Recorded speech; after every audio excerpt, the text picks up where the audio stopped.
Do it again.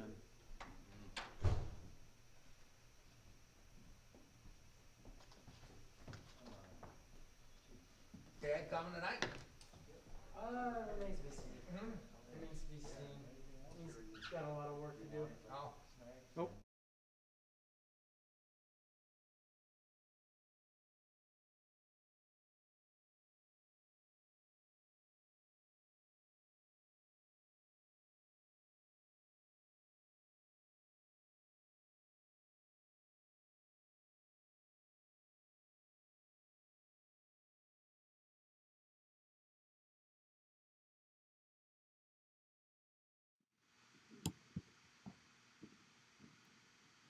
Hi, everybody. Just testing the live stream, making sure everything's going, and we'll turn off the mic here in a second, and we'll wait till we're ready to go.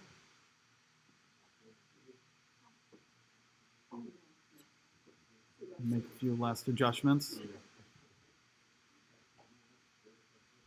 So you won't catch anything. I'm wearing the mask, so you won't catch it through the internet.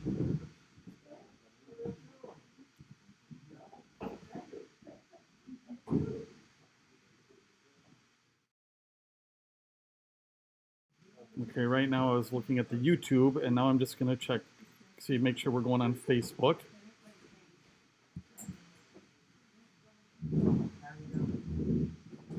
I suppose I can get them both going at the same time, one on each phone, but let's see here.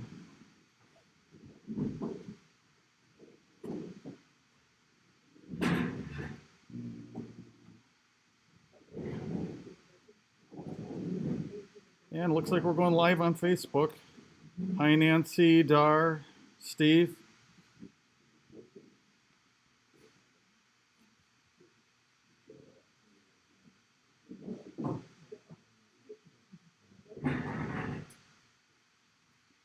About a 15-second difference between live and Facebook.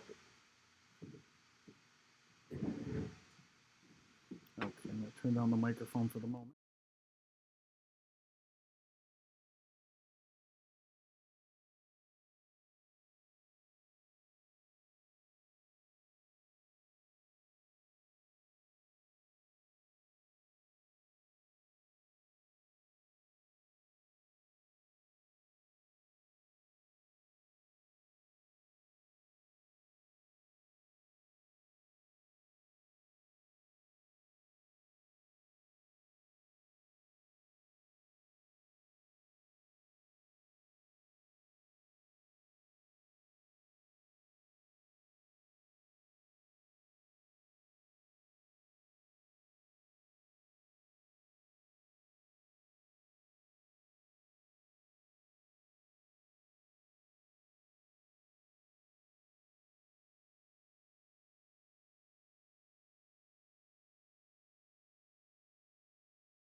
Hello, everybody that's coming in on Facebook. Maybe we could put a dent on Facebook tonight and get me in all kinds of trouble by starting some watch parties on your own Facebook pages also. So if you start a watch party, then we can kind of spread this around and, educate some people about Chris.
Turn your mic up, and I'm going to bring you on camera. Go ahead. Ladies and gentlemen, welcome to Edward W. Powers Council number 2936, Knights of Columbus. Today we present Christopher Columbus, the Unraveling of History. My name is Gary Privatera. I am the Grand Knight of our council. I will first introduce our speakers. Father Matthew Phelan, pastor of Our Lady of Mercy, St. Bridget's Parish, and chaplain for our council. Ron Pangrazio, Deputy Grand Knight of our council, speaking on the founding of the Knights of Columbus. Dan Gandy, Chancellor of our council, speaking on the intolerance of religion. Colin Piser, the newest member of our council, speaking on the KKK and Early Detractors of Columbus. Father Matthew will speak on Howard Zinn, the myths about Columbus, and I will speak on Columbus, Christopher Columbus, a man of faith. Please hold your questions until after the talks. We will have a Q&A period. We will begin with Father Matthew.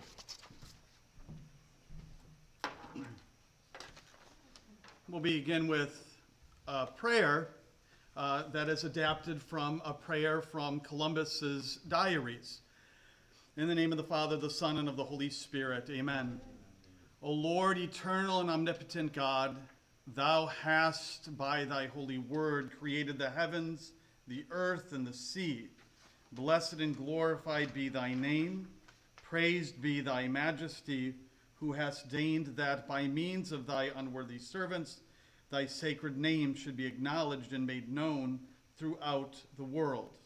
Through Christ our Lord. Amen. In the name of the Father, and of the Son, and of the Holy Spirit. Amen. Just as we get going here, if you give me a moment, it looks like we're doing well on our YouTube feed. We may have lost the Facebook feed, so for those of you on YouTube, just bear with me for a moment. I just want to make sure that that we do have that Facebook feed, and if not, I want to try to get it going again.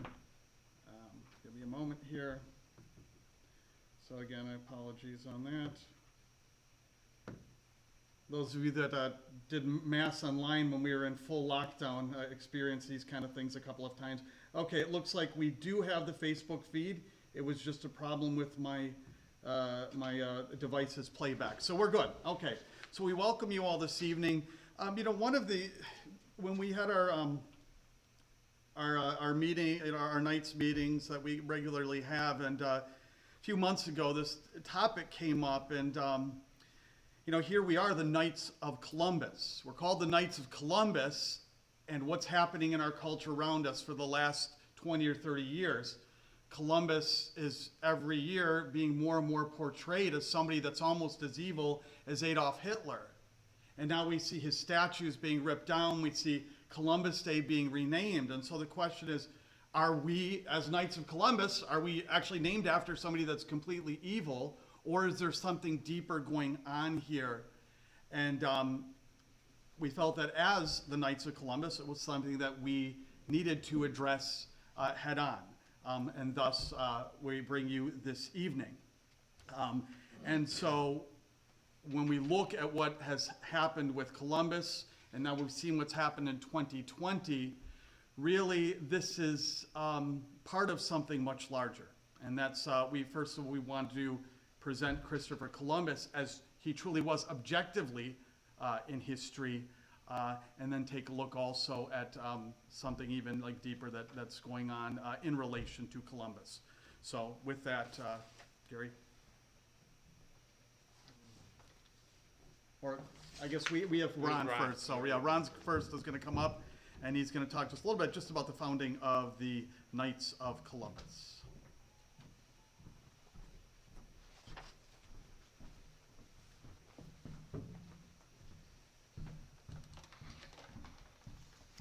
Good evening. I'm going to talk about the founding of the Knights of Columbus, basically from 1882 through 1899. It was late 19th century in Connecticut. It was marked by a growing fraternal benefit societies, anti-Catholic prejudice, and dangerous factory working conditions that left many families fatherless. Recognizing a need in his community, Father Michael J. McGivney, the 29-year-old assistant pastor of St. Mary's Church in New Haven, Connecticut, gathered a group of men at his parish on October 2nd, 1881. He proposed establishing a lay organization to prevent Catholic men from entering secret societies antithetical to church teachings. He wanted to unite Catholic men and help the families of deceased members.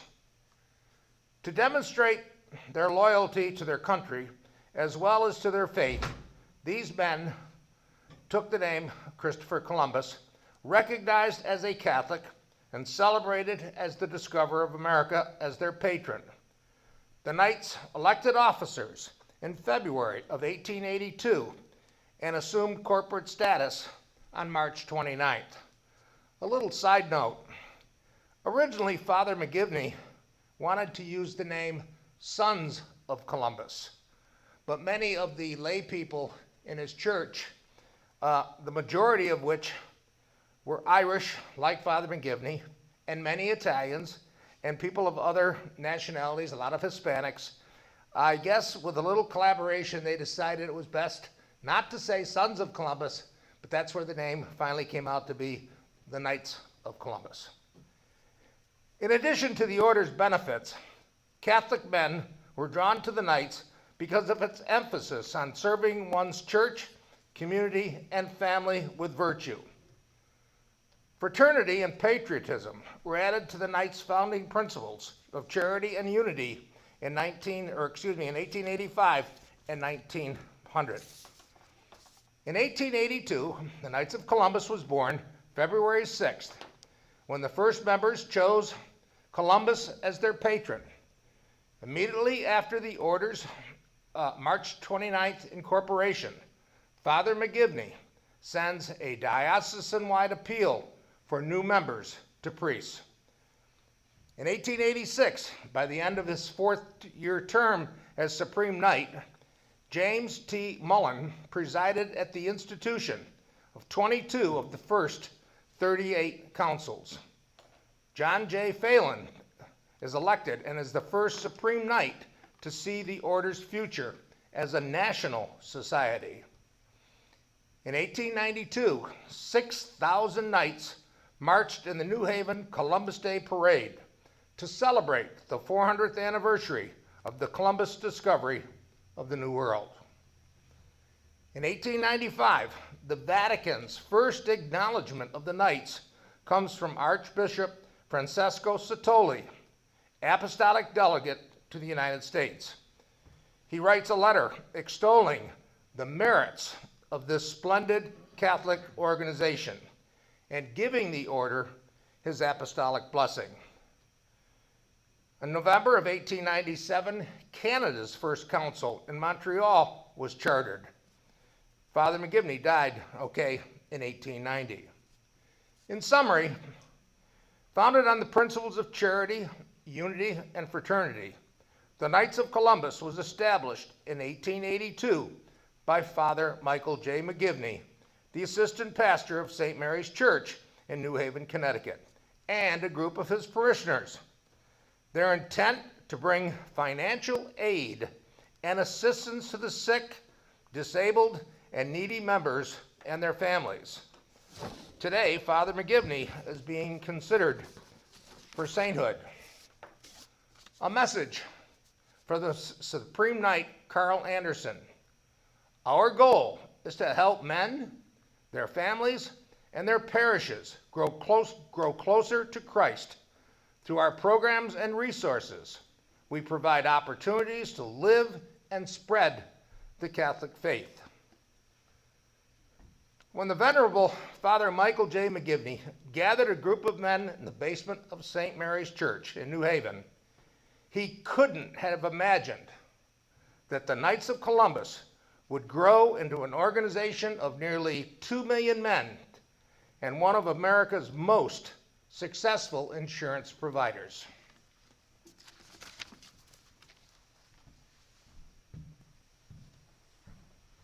Thank you, Ron. So Gary is going to now present the theme, Columbus, a man of faith. Primarily, we want to do is demonstrate that Columbus was a man of faith. And then we're going to look in a little bit then how this truth of Columbus, of man of faith, began to become unraveled, thus the title, The Unraveling of History. But we're going to take a look at Columbus as a man of faith. Gary? There is a considerable amount of misfortune being driven by the media to unravel the effects of slavery, racism, and imperialism. We cannot stand by and do nothing when an unruly mob seeks to do whatever it desires to exploit, discriminate, distort, and whatever part of history that it wants. Today, Columbus monuments are subject of this misinformation and are being destroyed or removed by vote of local government, or removed by Italian American communities so that they will not be destroyed. The monuments are an Italian American cultural symbol. Removing the monuments is discriminatory because it is a symbol of atonement for the past brutal treatments Italian immigrants received when they first immigrated here. Every American has a right to celebrate their cultural heritage. No group or individual has a right to try to eliminate another's cultural heritage. For the past 30 years, Columbus has been slandered by false information. The truth needs to be told. The following are excerpts from Dr. Carol Delaney, Professor Emerita of Stanford University, November 30th, 2017, from YouTube Talks at Roger Williams University. She is a cultural anthropologist and has spent 7 years writing her book on Columbus. She is not Catholic, and so is not defending Catholicism, but just telling the truth. She has studied Columbus extensively and has found him to be very likable. Most people know extraordinarily little about Columbus. Very few have read his diary, his letters, logs, or memos. He is not the man people think he is. The Franciscan monks helped Columbus obtain a meeting with Isabella. He wore the Franciscan robes to those meetings because he was a Third Order Franciscan. He arranged the exploration to raise money for the quest to get Jerusalem back from the Muslims. His intentions were actually to sail to China and Japan. He wanted to meet the Grand Khan so that he may be converted to Catholicism. The Grand Khan was the leader of China. He thought the Grand Khan wanted the natives to be converted. That he learned from Marco Polo. He had the dubious task of finding 87 men to go on this perilous journey. Even today, some sailors take the route that Columbus took back in 1492. The first voyage took 36 days. Before reaching land, Columbus' ship, the Santa Maria, ran aground through no fault of his own. The ship was stranded near the shore. When they reached land and met the natives, Columbus became friends with their chief, Guacacanali, and he treated the natives with respect and never let his men take anything from the natives without trading something for it. Robert Fuson, a scholar of Columbus, said, "The chief and Columbus were very good friends, and it was a touching story about their relationship." He returned to Spain and planned on retrieving the men that were forced to stay behind on the next voyage to the New World. The chief allowed 6 natives to go back to Europe with Columbus, voluntarily, not as slaves. They were converted to Catholicism. The men that stayed behind were the ones that did the raping and pillaging of a native village while Columbus was away. It was another tribe in a different place. The men were all killed off by those natives. Columbus got the blame for that action. For the second voyage, 17 ships sailed to the New World on November 4th, 1493. The trip took only 21 days. Ponce de Leon sailed with Columbus this time. After Columbus' return, a man named Marguerite, who Columbus put in charge while he was gone, was cruel to the natives. He rounded up natives to take back to Europe. Columbus got blamed for those actions. On May 30th, 1498, he set sail on the third voyage. 6 ships set, including a rebel group led by a man named Veldone. He went raping and pillaging. Columbus ordered the two men responsible to be killed for their atrocities. Francisco de Bobadilla also never followed Columbus's instructions. He killed many natives. Columbus got blamed for those actions. There'll be more talk on Bobadilla later. Columbus never killed a native or took a woman or had a slave. Columbus was a holy man. He read the prayers of the Liturgy of the Hours daily. He did not tolerate his men swearing. He always had Franciscan monks sail with him to evangelize. He believed in the one true Catholic Church.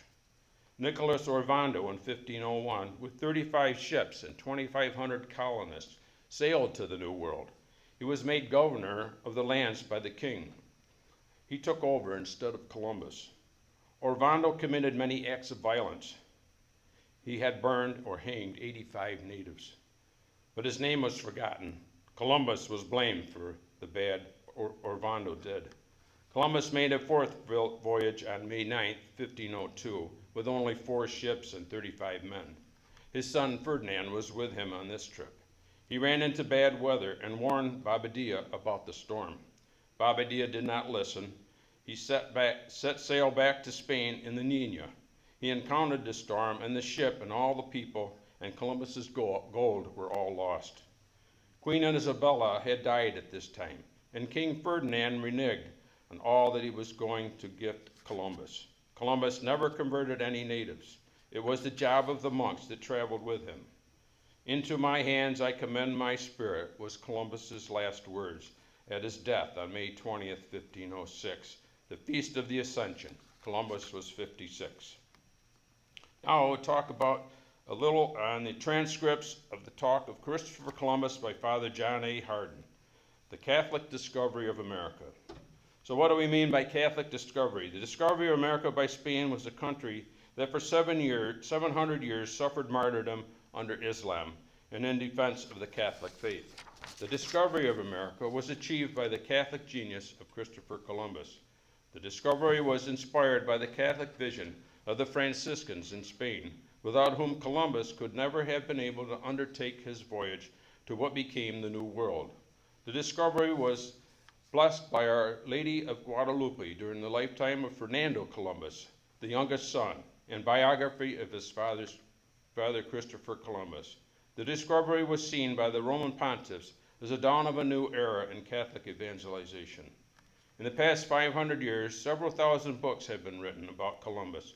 Columbus had a sophisticated knowledge of astronomy, which is the basis of what we call celestial navigation. Why have the Chinese or the Arabs not ventured across the Atlantic Ocean? In the Middle Ages, China was the wealthiest nation in the world. Columbus had only a compass and the stars and God to guide him. If you read a log of Christopher Columbus, you are overwhelmed by the man's deep Catholic faith. He was a devout Catholic, attending Mass and receiving Holy Communion regularly. The log begins with a prayer. In the name of the Lord Jesus Christ, the spirit of this opening prayer pervades the entire log. Here are a few excerpts. August 12th, Sunday. Today, praise be to God, I arrived at Gomorrah and set a boat ashore. August 19th, Sunday. My inner praise is in God's hands. August 24th, by divine providence, the wind shifted and we made some progress. October 9th, all night long we heard birds passing. We must be very close to landfall. Thanks be to God. October 11th, Thursday, as our custom, Vespers were said in the late afternoon. A special thanksgiving was offered to God for giving us renewed hope through the many signs of the land. Christopher Columbus, not unlike his master, Christopher Columbus died in 1506, not unlike his master, who was crucified and died abandoned by his own disciples. Columbus entered eternity without being paid any attention. He died estranged from his own contemporaries. In fact, he died in disgrace. That too is a deep lesson. The price of bringing souls to Christ is suffering. It is simply to show that Columbus was not only a good man, he was extraordinary. He was the instrument of extraordinary grace. A little on the Book of his Prophecies. The Book of Prophecies is one of the primary sources of understanding Columbus. In spite of its title, the Book of Prophecies is not a series of predictions made by Christopher Columbus, rather a collection of prophetic passages from sacred scripture which Columbus related to the great enterprise of the Indies. Columbus' son Diego achieved exactly what his father told him to do in his last will and testament. He built the first church in America, Hispaniola. He would spend long periods of time in worshiping before the Blessed Sacrament in Franciscan chapels. We can identify his critics by their religious affiliation or ideology. It's not surprising, therefore, that Christopher Columbus' adversaries go back to the early 16th century. Added to those who opposed him on principle were those who were hostile because of his phenomenal achievement and consequent fame. No one envies failure. Columbus achieved ranks as one of the greatest in record of human history. Envy dodged his steps from the moment he set foot in El Salvador, October 12, 1492. Our responsibility. In closing this final presentation on the Catholic Discovery of America, I would like to emphasize the duty we have to rediscover America. What do I mean? I mean that we are extraordinarily privileged to be celebrating the quincentennial of Columbus's finding the New World of 500 years ago. But in 500 years, Christianity in the world needs repair. Call it reparation. It needs reform. Call it reformation. It needs rebuilding. Call it edification. We are to cooperate with God with the special rebuilding of our country. Thank you. Certainly those words of Father Hardin almost 30 years ago certainly are quite, still quite true today. Next, I would invite Dan Gandy to come forward, and he's going to just give a very brief talk on intolerance of religion, which is certainly related to the current destruction of reputation and property that we're seeing in 2020. And Dan, if you give me a second, let's see, I'm just going to raise the camera up a little bit for you. So bear with me, everybody online. Dan's a little taller, so we're going to crank the camera up a little bit. There we go. All right. Okay. This is just some very small excerpts from a talk that was given by Supreme Chaplain of the Knights of Columbus, Archbishop William Laurie. In response to attacks on churches and sacred art, we are called to model charity, reason, and civility. In recent months, there have been reports about the destruction of church property almost daily. These are not isolated incidents. This vandalism leaves no room for reasoned discussion and no regard for historical accuracy. The question of which statues should stand on public land should be decided not by an angry mob, but by civil dialogue. Churches do not belong to the public, and the statues that adorn them are treasured by the parishioners. These statues of saints, holy men and women, witnesses to Jesus, models of conversion, benefactors of the poor, and makers of peace. Often, they are champions of justice and human rights, such as St.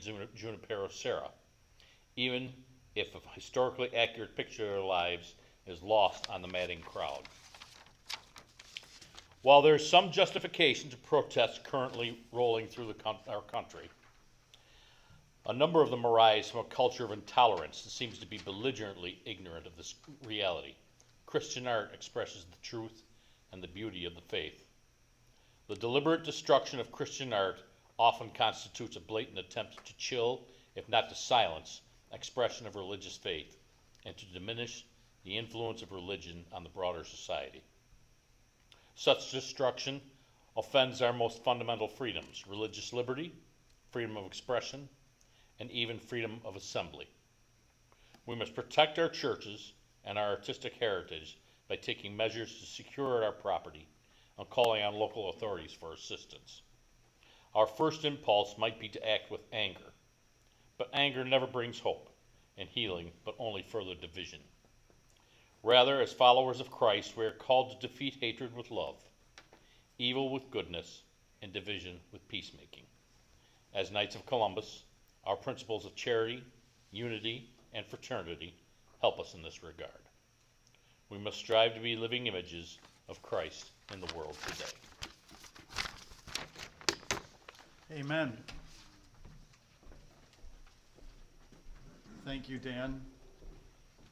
And next, Colin Piser will come up to our podium here. And Colin's going to talk to us a little bit about some of the early detractors. And this is where we begin to see these little spots in history where they're going to be the detractors of Columbus and how history begins to be rewritten.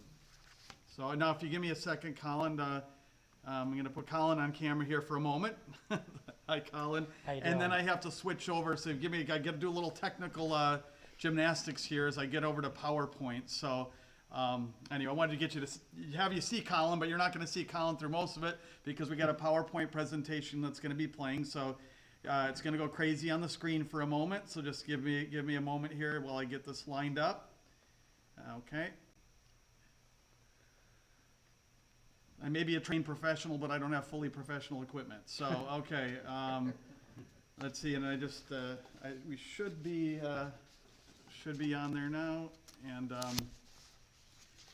there's a little bit of delay on Facebook, so I'm going to have to trust that it's showing up nicely and on Facebook and YouTube, and yeah, there we go. I see that on the screen. So, all right, Colin, it's all yours. All right, so here we're going to talk about the early detractors, and here, as has already been mentioned, is Francisco de Bobadilla. So the first attempt at formally damaging Columbus's reputation came from Francisco Fernandez de Bobadilla. Father Matthew has asked me to make sure that we do not confuse him with the friar Francisco de Bobadilla, the Mercedarian missionary to what is now Panama and Nicaragua. Bobadilla, the Columbus detractor, was a Spaniard who was jealous of Columbus's riches and wanted Columbus's job as governor of Hispaniola. There were claims that Columbus wasn't being fair to the European settlers. Get that. Not being fair to the Europeans, meaning he was actually favoring the Indians. So, the king and the queen sent Bobadilla to investigate. In just a few short days, Bobadilla arrested Columbus and his brothers for Indian mistreatment and withholding funds from the monarchy. He sent them back to Spain without a trial and appointed himself governor. It was quite the coup. In Spain, Columbus was able to meet with the king. Columbus was cleared of any wrongdoing and reinstated as admiral. Bobadilla was to be punished, but perished in a storm on his return to Spain. But the damage was already done. Bobadilla's bogus allegations would be used by subsequent detractors centuries later. You see, with Columbus came the introduction of Catholicism to the Americas. To smear him was to delegitimize all Catholics. Now, let's fast forward a few centuries. In the early 20th century, one group attacked the man and the day throughout the country, the Ku Klux Klan. The assault was motivated by bigoted opposition to the Italian explorer and his Catholic faith, and attacks came on multiple fronts. In addition to seeking a repeal of the holiday, the Klan also wrote against it and disrupted its celebration. Even a public display of a statue of Columbus was opposed. The Klan sought to oppose Columbus from coast to coast. For example, in the 1920s, the Klan attempted to remove Columbus Day as a state holiday in Oregon. In 1924, the Klan burned a cross to disturb a Columbus Day celebration in Pennsylvania. A Klan publication known as the American Standard ran an article titled Columbus Day, a Papal Fraud in 1924. In 1927, the Klan successfully opposed the erection of a statue of Columbus in Richmond, Virginia, only to see the decision rejected and only to see the decision to reject the statue reversed. We also find some local connections in this regard. Here in St. Francis Cemetery in Leroy is the grave of George Walter Daggs. Daggs was a Leroyan that had relocated to Tulsa, Oklahoma for his connection to the oil and gas companies. Daggs was killed by a bullet to the head during the infamous Tulsa Race Massacre, which grew from racial tensions growing since the KKK's resurgence in the late 19-teens. But the Klan's presence and activity can also be found in western New York, with an infamous group in Buffalo, and along the southern tier with a chapter in Binghamton. In the 1920s, the Klan sought WASP supremacy. For those who may not be familiar with what that term is, it means White Anglo-Saxon Protestant. Promoting WASP supremacy and white nationalism, The Klan not only committed acts of violence against blacks, but also Jews, Catholics, and immigrants alike. Sadly, in Buffalo, the Klan saw a rise and success in a city which had, for some time, experienced great progress in interracial relations. The Klan arrived in Buffalo in 1921.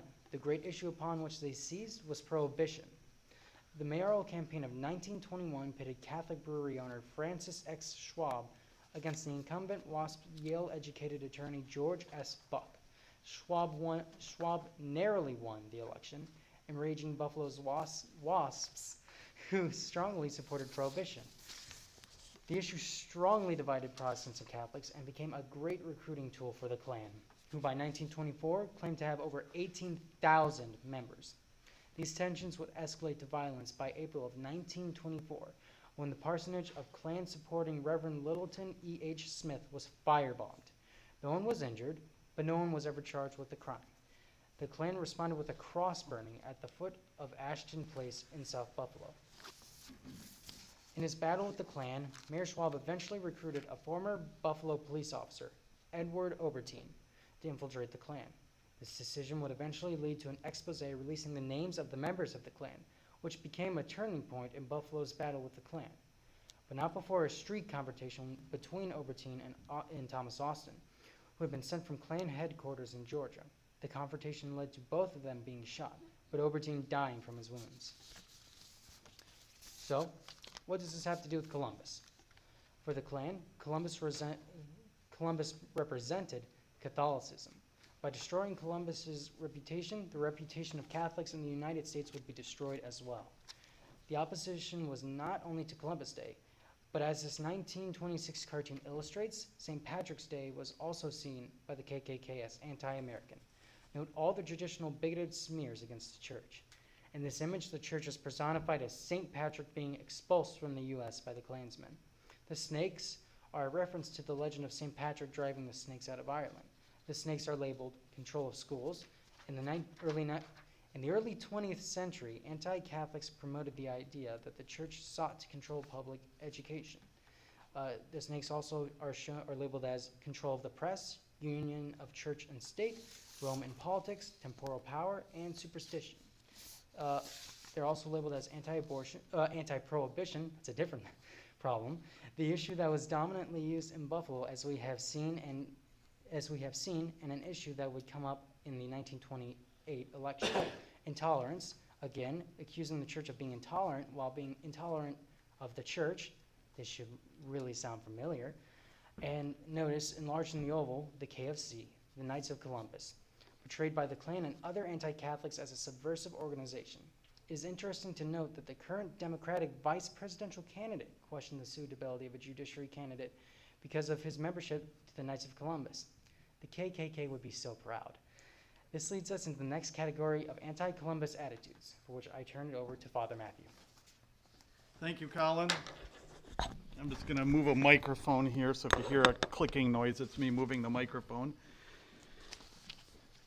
When those who oppose Columbus speak today, they claim to be promoting inclusion in diversity. The claim is that Columbus represents represents everything that is against these modern values of inclusion in diversity. Well, we have heard of the connection with the Klan connection in the 1920s. In fact, rather than honor a Catholic explorer from the Mediterranean, in the 1920s, Klansmen proposed honoring the Norseman Leif Erikson as a discoverer of the New World and a symbol of white pride.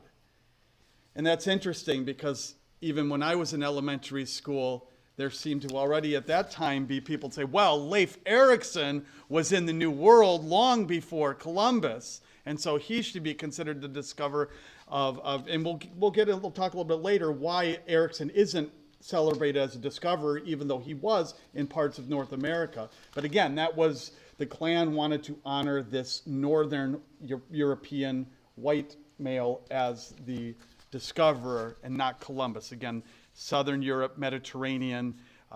Again, even in the Old World, there were those divisions by ethnicity. Again, we hear many similar sentiments among leftists today. They say, oh, well, Columbus didn't discover anything. He wasn't the first one. And that's because in addition to white supremacy, the intellectual roots in the war on Columbus are in the not so intolerant ideas of Marxism. So we can even go back to the 19th century to Karl Marx. Karl Marx did not view history as a story of humanity's progress, but rather as a clash between the haves and the have-nots. That is, the great class struggle between those who control the means of production and those who do not. Friedrich Engels, who authored the Communist Manifesto with Marx, he condemned Columbus as the godfather of modern capitalism. The westward journey to the New World in the mind of Engels unleashed the era of big commerce, the world market, and the birth of the bourgeoisie.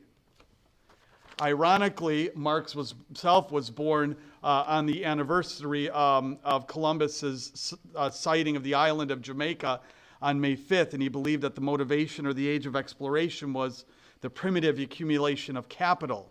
Thus, from his perspective, from Marx's perspective, Columbus is synonymous with capitalism, imperialism, and oppression of the masses. And this sounds very familiar with what we hear said today. Thus, in the 19th century Marxism, in 20th century white supremacy, and then in Marxism, it rears its head again. This attacking of Columbus. Again, Columbus and Marxism representing imperialism, capitalism, oppression, to the KKK representing, as we've heard, Catholicism. This brings us to our next chapter, and that is Howard Zinn. And I would argue that Howard Zinn is the key to understanding the unraveling of history. One cannot really understand the present state of affairs without knowing who is Howard Zinn and his influence on education in the United States. Here we see the slide, his most famous book, A People's History of the United States, published in 1980. And this book has become the source for subsequent history books in most high schools and universities now in our country. So who was Howard Zinn? Howard Zinn was an American historian, social activist, born in the 1920s, dying in 2010 in Santa Monica, California, originally from Brooklyn, New York. He was a pipe fitter for a blue-collar family, and he was a pipe fitter before joining the Army Air Corps in 1943. He was a bombardier and served in France during the war. And his experience in the war perhaps had a different effect on him than most. He certainly became a vehemently anti-war. He opposed subsequent wars, particularly promoting the protests against the Vietnam War and then the Iraq War during the first Bush administration. Zinn himself had attended college on the GI Bill. He got a BA at New York University, master's degree and doctorate from Columbia University. And then in 1956, he became chairman of the history department at Spelman College in Georgia. And by 1963, he was fired for insubordination. And he was promoting protests among the students, and I guess for lack of a better term, it's today something we might consider a boundary violation. You know, there certainly was nothing wrong with the students protesting, but it wasn't to be organized at the level of faculty, and he had disobeyed orders and did that, and he was fired for insubordination. He went on then to teach at the Jesuit University, Boston College, until his retirement in 1988. How did Zinn describe himself in his own words? Zinn described himself as something of an anarchist, something of a socialist, maybe a democratic socialist. A little more expounding on Zinn's view on socialism from a talk he gave in 2009 in Madison, Wisconsin. Zinn said, let's talk about socialism. I think it's very important to bring back the idea of socialism into the national discussion to where it was at the turn of the last century. Okay, so that's being the turn of the 19th century to the 20th century, before the Soviet Union gave it a bad name. I'm just going to pause there and just interject. Before the Soviet Union gave it a bad name. When I was going to high school in the 1980s, you would often hear, well, socialism and communism is good. The problem is it's never really legitimately been tried. And those, you might hear some chuckling in our live audience here. You know, never legitimately been tried. Well, how many failures do we need? We've seen Cuba. We've seen the oppression in China. We can look to Nicaragua, Poland, the whole Eastern Bloc of Europe, North Korea, Vietnam. In the last 2 decades, we've seen Venezuela turning to socialism and going from the wealthiest South American nation to now the most impoverished and oppressive. How many failures do we need before we say that socialism has a bad name? It's more than the Soviet Union that gave it a bad name. But we continue with Zinn. Socialism had a good name in this country. Socialism had Eugene Debs, it had Clarence Darrow, it had Mother Jones, it had Emma Goldman, it had several million people reading socialist newspapers around the country. Socialism basically said, hey, let's have a kinder, gentler society. Let's share things. Let's have an economic system that produces things not because they're profitable for some corporation, but produces things that people need. I pause for a moment. Of course, that sounds nice. It sounds almost Christian. Except the problem with socialism and communism, there's no place for God. And so, in the Christian sense, we would say, yes, let's share things. We share things out of love for Christ. We give because Christ gives to us.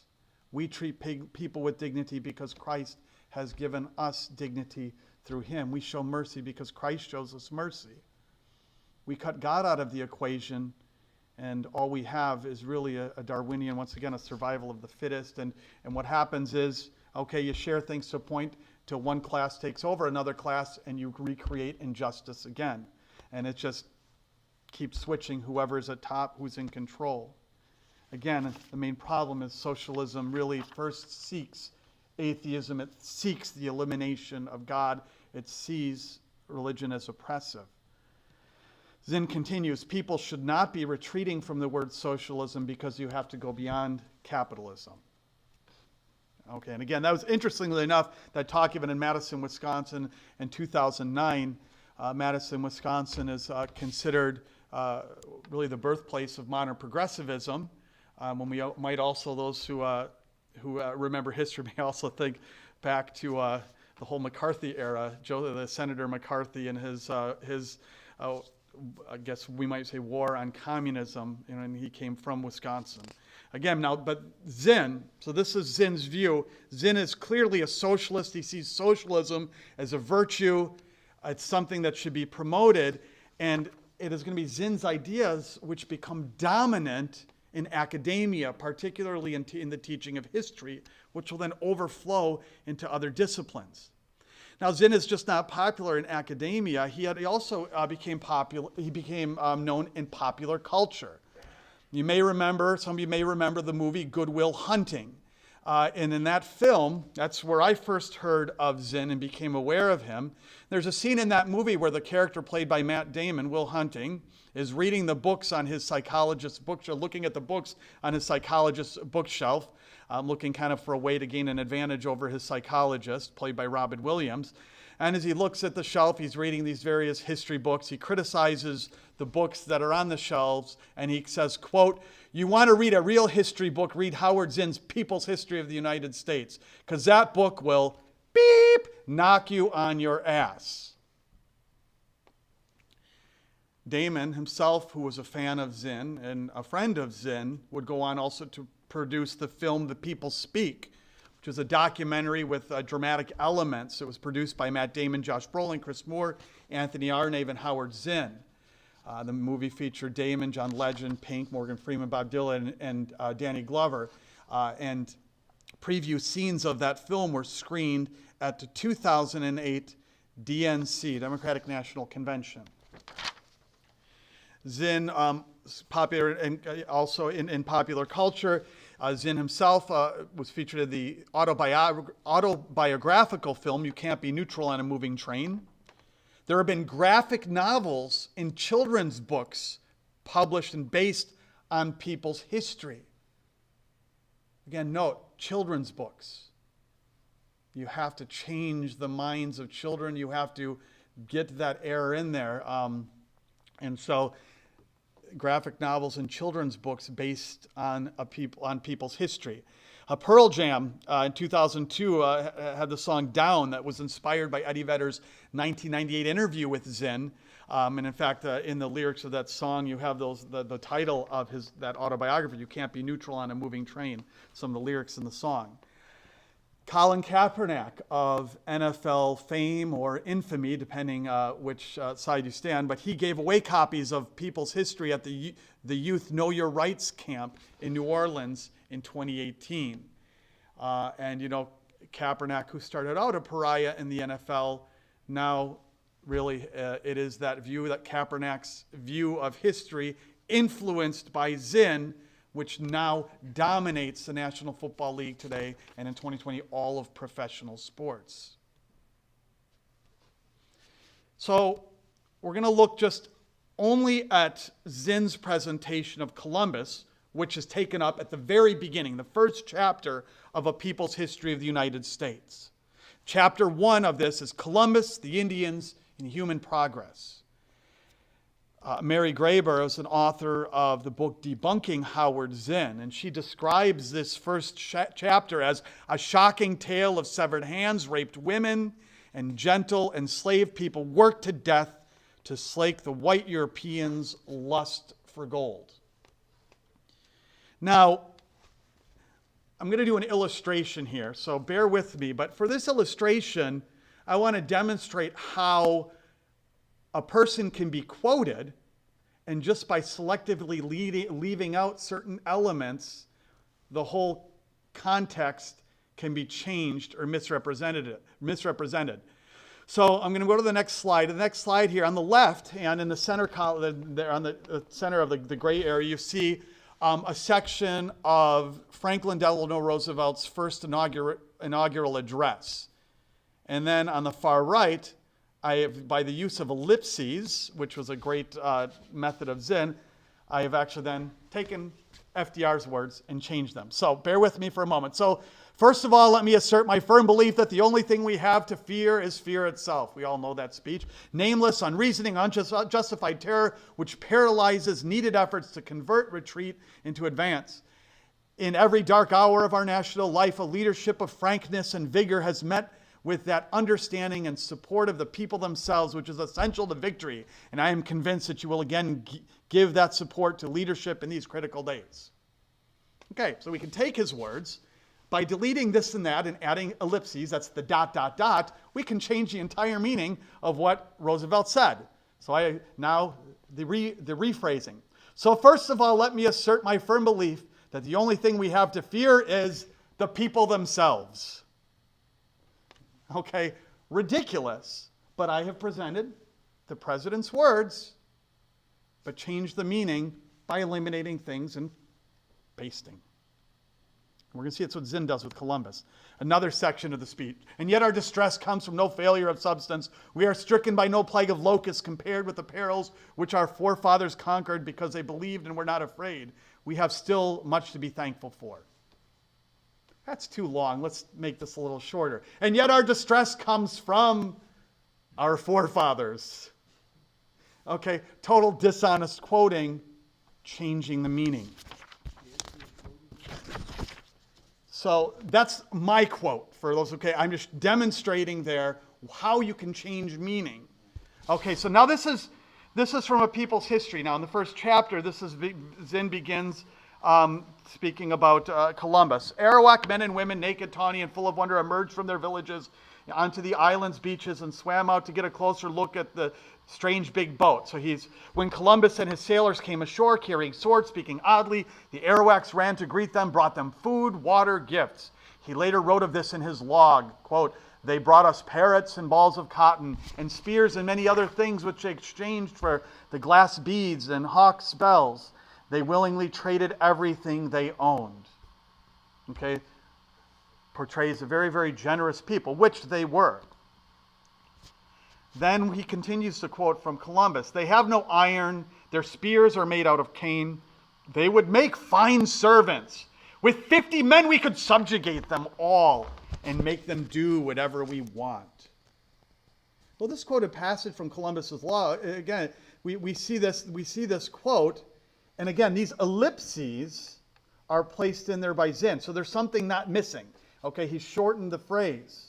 And so it's always important for us to know what was eliminated, what is being left out. And here Zinn is lifting his description, not directly from Columbus's logs, but from the book of a friend and fellow anti-Vietnam activist, Hans Koning. In that book that he takes these quotes from are from Koning, "Columbus, His Enterprise, Exploding the Myth." And these are the quotes that they leave out from Columbus. And I think we may have heard this earlier in the talk. "I warn my men to take nothing from the people without giving them something in exchange." Important concept. These people are coming, they're being generous, and Columbus is saying, don't take anything without giving them something in exchange. And then he says, "I saw some who bore marks of wounds on their bodies, and I made signs to them to ask them how this came about. And they indicated to me that people came from other islands which are near and wished to capture them, and they defended themselves. And I believed and still believe that they come here from the mainland to take them as slaves." In other words, remember what was that quote before that Columbus said? Okay, I'm going back to the last slide. They would make fine servants. With 50 men, we could subjugate them all and make them do whatever we want. Well, when we see what's eliminated, we see that Columbus is offering an observation related to his theory that people from the mainland came to the islands to capture these peaceful natives as slaves because they were so docile. Columbus was not expressing his own desire to take slaves. He was expressing why these slaves had these injuries. He's describing their description of other natives coming to take them as slaves. He's giving his interpretation of what they were communicating to them. Another passage left out. "I want the natives to develop a friendly attitude toward us because I know that they are a people who can be made free and converted to our holy faith more by love than by force." Columbus saw the importance of conversion. He saw it to be done by love. It's not to say that everybody that came after him converted people by love, but Columbus himself sought to convert them through invitation. In Zinn's telling, according to Mary Grabar, again, who sought to debunk Zinn, she says in Zinn's telling, the Arawaks, and then later or black slaves, or Cherokees, or New York Irish, or whoever. So in Zinn's telling, somebody must always be persecuted innocents, and the condemnation of their sufferings must be absolute. The officially oppressed cannot be blamed cannot be blamed even for any crimes they themselves commit, which are inevitably the fault of their oppressors. This should sound somewhat familiar. What do we see today? People that are rising up with real, sometimes legitimately upset, but when they commit violence, destruction of property, or violence against other humans, we can't blame them in Zinn's words. Their actions are essential. We saw in this year where many of us had to remain locked up and wear masks, and that's fine because we are part of the oppressive force. But if you're out protesting and destroying, that's okay. Again, that's an idea that flows from Zinn. It flows from Zinn's socialism, his Marxism. She can do the historian's distortion is more than technical. It is ideological. It is released into a world of contending interests where any chosen emphasis supports, whether the historian means to or not, some kind of interest, whether political whether economic or political, racial or national or sexual. Zinn really doesn't believe in presenting objective history. In other words, history becomes a tool of social change. And so that's how history is to be presented. So in the world of Zinn, ideology replaces moral virtue. Ideology equals moral virtue. Therefore, objective standards do not matter. This telling of history provides tools for social change. The noble political purpose justifies the omission of facts. The ends justify the means. And anything that demonstrates that Columbus is bad and the natives are good is not as clear. When it's not as clear cut, then whatever doesn't fit that narrative, whatever shows more areas of gray, has to be omitted. So we can look at clearly Columbus is evil. We have to present only that which supports that premise. And this then becomes a whole new methodology at the level of our culture and politic. Again, ideology equals moral virtue. In the end, facts do not matter.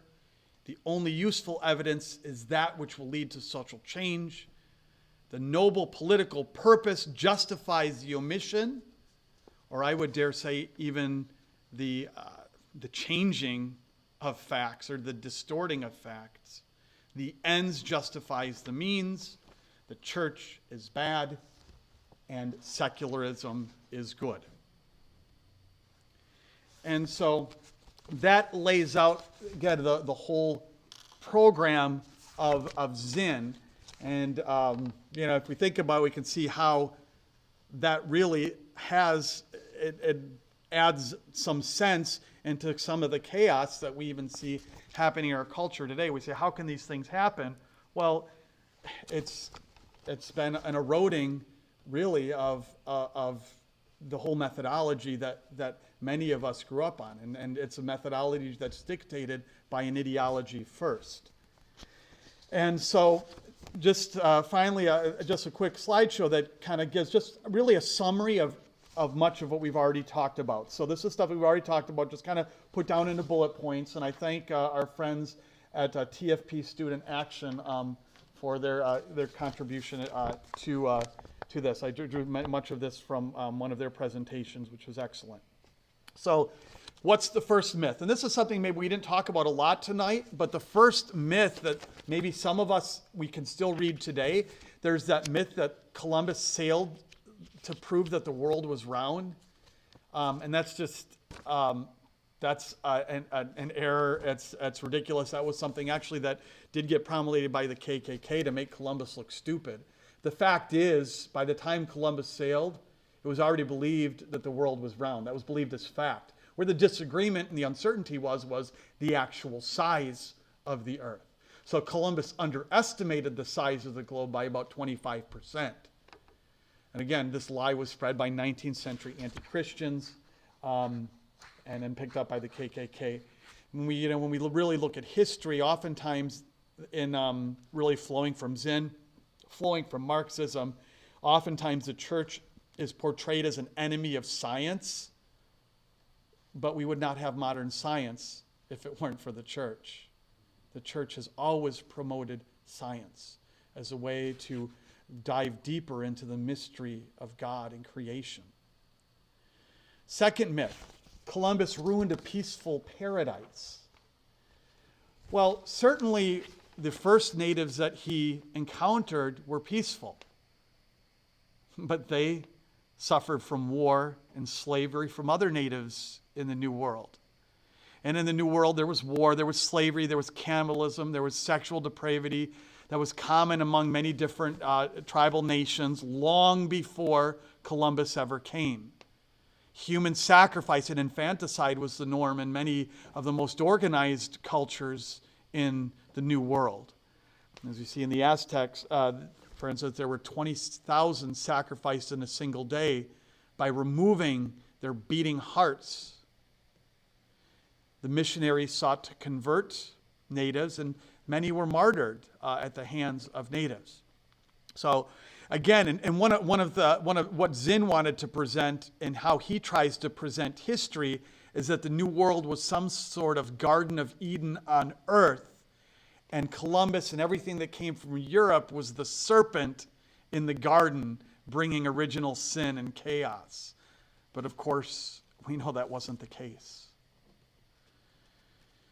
The third myth is that Columbus brought slavery to the New World. You've heard this incessantly, I'm sure, all over social media. Again, slavery was already widely practiced among the natives. Columbus, as we've seen, insisted on fair treatment of the natives. He saw them better freed from error by love than by force, which we've talked about. And the African slave trade post-dated Columbus's death. So, to blame Columbus as, it's anachronistic. It came after Columbus. Myths 4 and 5, that Columbus committed genocide and germ warfare. Well, first of all, there was no deliberate or widespread extermination. Columbus treated the natives fairly when others did not, and we've seen that he, in fact, punished other Europeans who mistreated the natives. The conquests were already occurring before the Spanish arrival. The missionaries sought to convert, and many were martyred. And Columbus sought to establish foundations of fair treatment. And as far as germ warfare, it's kind of funny because there's some that want to say, well, Columbus was stupid. He believed the world was flat and had to prove that the world was flat. And then he made the stupid mistake calling them Indians. He was really stupid. Well, how could a stupid guy then actually cause germ warfare when really the modern discovery of germs didn't begin to take place until 40 years after his death, and it wasn't until centuries after his death that really germs began to be well understood. Again, when had the natives had the Indians gone to Europe first, they would have brought diseases to Europe. Europe just happened to be first here. It's natural. As humans move around the world, diseases spread. We have a virus here that came from China. It's what happens. Whether it was deliberate or not, I'm sure that'll be debated for years. But naturally, when human beings come into contact, you're going to have the spread of germs. It doesn't mean there's germ warfare going on. Myth number 6, that he was a philanderer. Well, this allegation was made 200 years after his death. He was a widower. His first wife died after the birth of his son Diego in 1477. And it was considered it was really up until really recently that others tried to say that he wasn't validly married. Our Catholic historians say that he was married to Beatriz de Arana, mother of his son Fernando. And we see in his own writings that Columbus strove to live out church teaching on chastity. Those that want to believe the worst about him, that he was in an illegitimate relationship, which I don't hold as true, but those that even want to believe that, at worst, by looking at his own writings, he was a flawed sinner who repented. Myth number 7, Columbus discovered nothing. Well, again, we talked about this before, how there were those that wanted to say, oh, it was Leif Erikson that discovered, but to discover means to uncover or make known. Vikings may have traveled to North America, but they did not make it known. They did not write about their travels. They didn't make them known. And so the natives were unaware of the world at large. The natives that Columbus experienced, they didn't know of the world at large, and they didn't even know the extent of the land that they themselves occupied. And so with Columbus, there is something that is uncovered. By his third and fourth voyage, he wrote about finding something new. Myth number 8, Columbus did nothing special. Well, that's easy in hindsight to say he did nothing special. Anyone could have done it after he paved the way. But it was Columbus who took the financial risk. Maybe a modern analogy, today we look at women's voting and maybe we think, well, women's voting is nothing special. But we can say that because of the risks that Susan B. Anthony took. She took the risk. She suffered so women could vote. And so she did do something special. But today we don't, we take it for granted. We take for granted Columbus's voyage today. He did do something special, and he saw his mission as being from God. Myth number 9, that Columbus was motivated by greed. Yes, he did seek valuables, but as we've seen earlier, he did not seek valuables for his own personal gain. He was concerned with the reconquest of the Holy Land.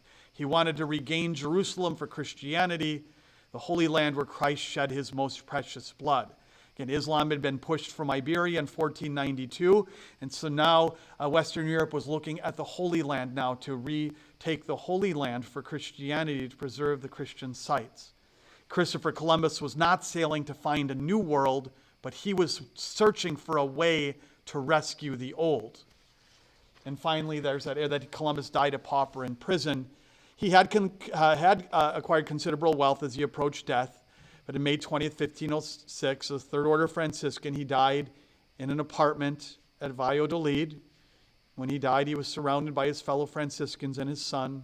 The friars chanted Compline, and his last words, as we heard earlier, were, "In manos tuas, Domine, commendo spiritum meum," "Into your hands, Lord, I commend my spirit." That's a summary of the myths. I'll turn it over to Gary if you give me a moment here now. I have to just switch back out of the PowerPoint presentation back to our cameras, which takes a moment. Okay. Thank you, Father. All right. Excellent job. And I guess, at this point, I'd just, for those maybe who are watching on Facebook, I don't know if you have any comments or further questions. If there's something we can answer, that's great. If not, something we can look up later and direct you to the answers. But I don't know if anybody here in our gallery has any comments or anything to say before. I guess so. So since there are no questions, and I'll keep watching because there is a little bit of a delay online, and Facebook looks to be coming in and out here. I guess the final thing is, so we see that there are these misconceptions, these errors that have been promulgated. And so it's kind of an overwhelming task. What do we do about this? I can only maybe offer some advice from my perspective, and maybe some of our other knights may have some ideas. But first of all, I would say that information is vital. And it is important that we preserve the legitimate historical record. We always have to go back to primary sources. What happens is people don't go back to Columbus and actually read his journals. They read somebody else's opinion and then pick and choose from it to build their opinion. Well, history, we have to always go back to the oldest source we can, go back to the horse's mouth, so to speak, and then study forward. Right now, we live in a time where we can find much information over the internet. But as we see many times on social media, there is this cancel culture. So if we don't agree with the agenda that's being pushed, we're silenced, we're canceled, things are deleted. So my first encouragement would be is gather your resources now. Print things, have hard copies, use printed books. Because eventually, there will be those who seek to eliminate truth from the internet, from social media. So while you still can, gather all of the information. You also we saw that error is being spread through children's books, through the education system. Well, maybe we don't have, homeschoolers have a great advantage because they can set much of their curriculum. I would encourage parents and grandparents who don't homeschool to do what they can to plant the seeds of truth in their grandchildren. At least, so as they get older, there's something in their head. Wait, I remember there was also another story here that I heard. And then hopefully down the line, maybe they will be inspired to uncover those stories. But we have to plant, just as seeds of error get planted and then they grow like weeds, we have to plant seeds of truth. We always have to respond in love to errors. If we get angry, we get violent, then that causes a counterweight. They say, see, you're just as evil as Columbus or evil as everybody. So we have to do our best to always remain calm, respond in an even-keeled way with love. There's a lot of, we talked a little bit about in our planning for this also, something we didn't present tonight, but all of the memes. We live in the meme culture where you get these little pictures and these little quippy statements, and there's all these little quippy statements to attack Columbus. Maybe we, by going back to the original sources, we can start our own little meme battles with the truth about Columbus and be able to, creatively plant seeds of truth. So I would encourage you, all to do that. Again, it's a monumental task, but again, you can see that, Columbus is just the beginning. Just last night now we saw in Portland, maybe not be reported widely, but last night in Portland now, it was a statue of Lincoln was destroyed along with Teddy Roosevelt. And so Columbus was just the beginning. The goal is to tear down all of Western culture and all of United States history to build something new. What is that new thing? Atheistic socialism. It's not popular to say it, but I'll say it. That is the goal. And so we have to be aware of what the goal is.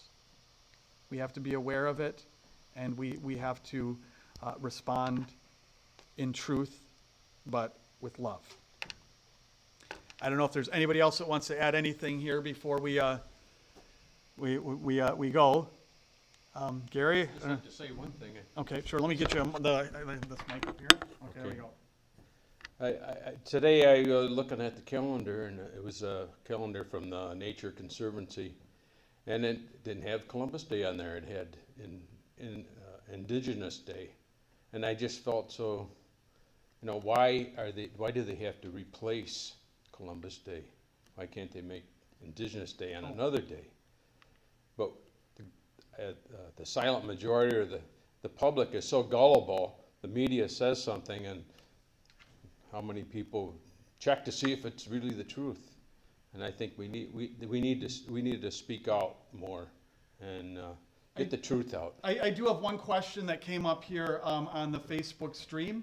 And the question was, we hear over and over again about purposely giving natives blankets infected with smallpox. Was any of this in his journals? And that's something that, let's see. I just hit the wrong button here on my computer. As far as the blankets of smallpox, again, at Columbus's time, germs weren't understood. So, there could have been blankets with diseases naturally. We're all wearing, we're wearing masks. And by the way, this broke here, so that's why it kind of fell off. But anyway, we understand germs today. But again,